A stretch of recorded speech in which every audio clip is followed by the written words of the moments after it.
ये 4 पॉइंट्स तो आपको क्लियर है, ठीक, कि कहां कहां इंडिया होता है। पॉलिटिकल बाउंड्री ऑफ इंडिया हो गया, Indian embassy in rest of the world हो गई, Indian consulates in rest of the world हो गए, इंडियन मिलिट्री एस्टैब्लिशमेंट हो गया। अभी आते हैं ये सी वाला एरिया, ये bay of Bengal, Arabian sea, 12 nautical miles के अलावा वाला एरिया। मैं आपको कुछ एग्जांपल्स देता हूं, आई होप आपने सुना हो। कई बार आपने ऐसा सुना है कि कोई शिप, वेसल शिप मतलब जो कार्गो शिप्स होते हैं, वो निकले और उनको समुद्र लुटेरों ने लूट लिया। सुना है ऐसा?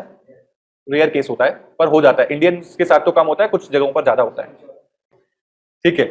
ये जो शिप्स होती हैं, मान लो इंडिया से कोई शिप चली अमेरिका के, ऑस्ट्रेलिया के लिए, ठीक, बीच में उस शिप के ऊपर किसी ने हमला बोल दिया, तो वो शिप के ऊपर उसको डिफेंड करने का राइट किस कंट्री के पास है? वो शिप किस कंट्री की है? कौन डिफेंड करेगा उसको? किसकी? इंटरनेशनल वाटर्स की अलग पॉलिसी होती है, वो करेंगे, ओके। मान लो वो शिप जो थी वो मैंने ओन कर रखी थी, मैं हूं उस शिप का ओनर और मेरी कंपनी है, शिपिंग कंपनी है, उसमें वो जा रहा है, ठीक, और उसमें ऑलमोस्ट सारे नेशंस का सामान है और सब कहां जा रहे हैं? ऑस्ट्रेलिया जा रहा है। अभी after 12 nautical miles in international waters, international waters क्या होता है? जहां पे कोई किसी कंट्री का कोई जुडिक्शन नहीं होता है, वो होता है आपका इंटरनेशनल वाटर्स। वहां पर किसी ने हमला किया उसके ऊपर। अगेन द क्वेश्चन इज, कौन सी कंट्री ये बोलेगी कि आपने हमारे ऊपर हमला किया है? बताओ। इंडिया। क्यों? एक शिप चला अमेरिका से, मेरा शिप, और बड़ी सारे कंट्रीज से होता हुआ सब जगह सामान लोड करता हुआ इंडिया आया, इंडिया से भी उसने सामान लोड कर लिया। अब वो चला ऑस्ट्रेलिया, फाइनल अनलोड उसको ऑस्ट्रेलिया में होना है। यहां तक कोई डाउट? यहां पर इंटरनेशनल वाटर्स में किसी ने उसके ऊपर हमला कर दिया, उस शिप के ऊपर। अभी किस कंट्री, कौन सी कंट्री बोलेगी कि आपने हमारे ऊपर हमला किया है? Okay, the rule is domestic territory जिसकी होगी, वो शिप जिसकी डोमेस्टिक टेरिटरी का पार्ट होगी, वो बोलेगा कि मेरी डोमेस्टिक टेरिटरी के ऊपर अटैक हुआ है। नहीं, अभी शिप इंटरनेशनल वाटर्स में कैसे डोमेस्टिक टेरिटरी हो सकती है वो समझते हैं।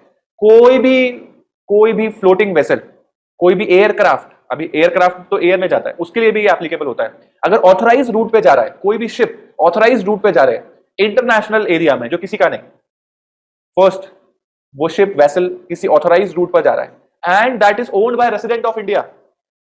अभी उसमें कुछ भी होगा वो इंडिया की प्रॉब्लम है, क्योंकि वो इंडिया की डोमेस्टिक टेरिटरी का पार्ट है। फिर से, ship is owned by the resident of India, मैंने उसको ओन किया है, तो शिप किसकी हुई? इंडियन रेसिडेंट की।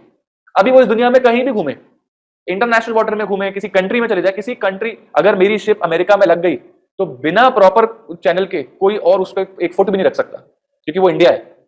You getting? कितनी कितनी छोटी छोटी चीजें हैं, पर it is of high importance. आज इंडिया के अंदर विदेशी जहाज, एयरक्राफ्ट्स आए, कोई बिना परमिशन के उसमें नहीं कर सकता। It is a very big issue. क्यों? क्योंकि वो पर्टिकुलर शिप, वो पर्टिकुलर एयरक्राफ्ट, वो पर्टिकुलर फ्लोटिंग वेसल, वो इंडिया में भले ही है पर वो इंडिया नहीं है, ठीक है। तो हमने यहां पर क्या चीज ऑब्जर्व करी? ऑथराइज्ड है, इंटरनेशनल एरियाज में है, और अगर owned by resident of India है तो that will be the part of domestic territory of India. ये आपका लास्ट पॉइंट, ठीक। इससे आपके सारे डोमेस्टिक टेरिटरी के पॉइंट्स कवर अप हो जाएंगे। क्लियर है? थ्योरेटिकली पॉइंट क्लियर है? यस।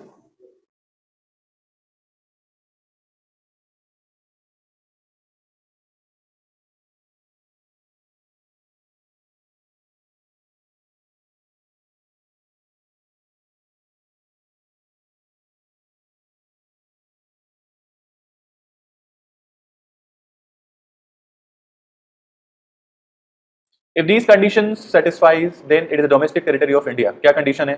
कि कोई भी इंटरनेशनल वाटर में जो कि ऑथराइज्ड हो, वहां पर आपने जो भी काम किया ऑथराइज्ड रूट पे गाड़ी जा रही है, ऑथराइज्ड स्पेस में एयरक्राफ्ट जा रहा है, एंड ऑथराइज्ड जगह पर ऑयल रिग बनी हुई है, मतलब जहां पे डिस्प्यूट ना, उस जगह पर अगर कोई भी इंडियन रेसिडेंट ओन्ड चीज मूव कर रही है या वहां पर खड़ी हुई है, वो भी इंडिया है, इसका सिर्फ ये मतलब है।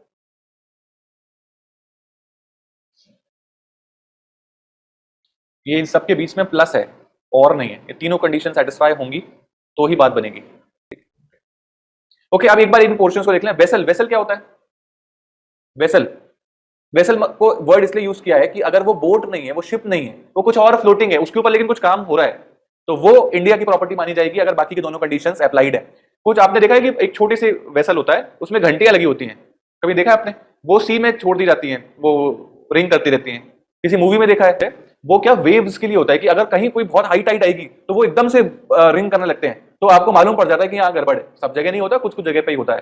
तो वो भी अगर इंटरनेशनल वाटर्स में कुछ इस टाइप की भी एक्टिविटी है तो भी वो इंडिया की टेरिटरी मानी जाएगी। दिस इज अ वेसल, और भी किसी भी तरीके का वेसल हो सकता है। नेक्स्ट, एयरक्राफ्ट स्पेस, वो उसके लिए हो गया, एयर के लिए।